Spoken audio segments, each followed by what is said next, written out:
Let's actually turn to a state securities regulator right now who favors tougher standards for brokers and the products they sell to investors. Denise Crawford is the Securities Commissioner of Texas and the president of the NASAA. That's the umbrella organization for such state regulators. So sort of heading up all the state regulators here. Thanks for joining us, first of all, Denise, coming up from Texas.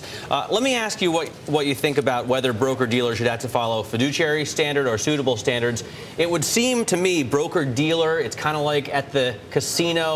You're making a bet a lot of times against the house. Do they really have to advise you all the time what's in your best interest? Yes, and one of the things that we found is that the investing public assumes that everybody is being held to a fiduciary standard right now. If you get the card, the business card from a broker, it's never going to say securities broker. It's going to say something like financial advisor. It more often than not is going to use that term advisor. So the natural assumption on the part of the investing public is that this person is held to the highest standard, and that's what we want the law to reflect. I mean, some would say it's a no-brainer. Why isn't this already in place? Why isn't it? Well, that's a very good question. There's a lot of lobbying money being thrown around Washington these days, and insurance agents and broker-dealers really don't want to be held to this standard. What are they so worried about? You know, that's a very good question, because there's really, from my perspective and state regulators' perspective, not that much to worry about.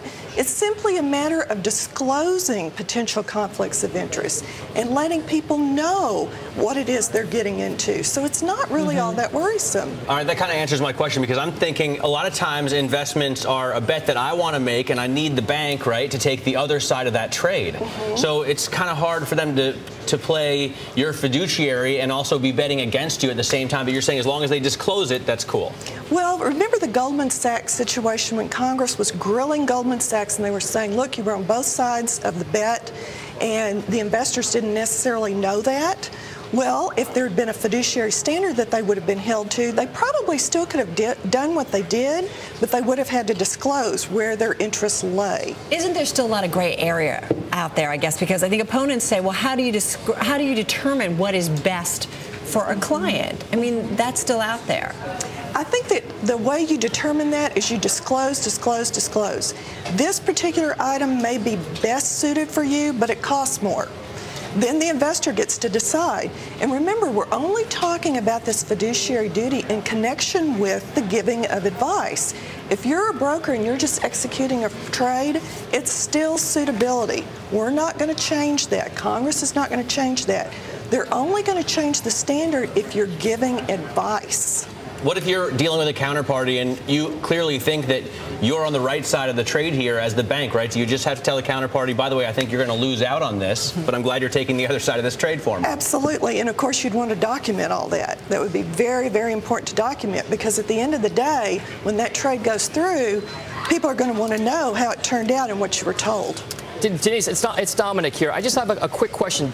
There has been a lot of talk about this hybrid role, because a lot of advisors or brokers, like you said, out there are now licensed to be both, general securities representatives or brokers as well as advisors. So is that enough, or do you think we really need formal legislation for this whole thing? We absolutely need formal legislation. The assumptions on the part of the investing public are, when they're receiving investment advice, that the person giving the advice is held to a fiduciary standard. Unless that changes, the public is going to continue to be in the dark, and that's not good for investor confidence going forward. The last thing we need right now is less investor confidence. We need more. What about the concerns of the financial advisors, the broker-dealers, whatever you want to call them? A lot of brokers are concerned that if they have to conform to new fiduciary standards, they're going to lose a lot of business in the way they're compensated, in the way they obviously sell their products. I actually think that's a canard. I don't believe that's going to happen, because the legislation that we're talking about has some specific carve-outs. It says you can continue to get a commission. You can continue to make the fees that you've always made. It's just that you're held to a higher standard when you give advice. Denise Crawford, thank you so much for your time today. We really appreciate it and getting your thoughts.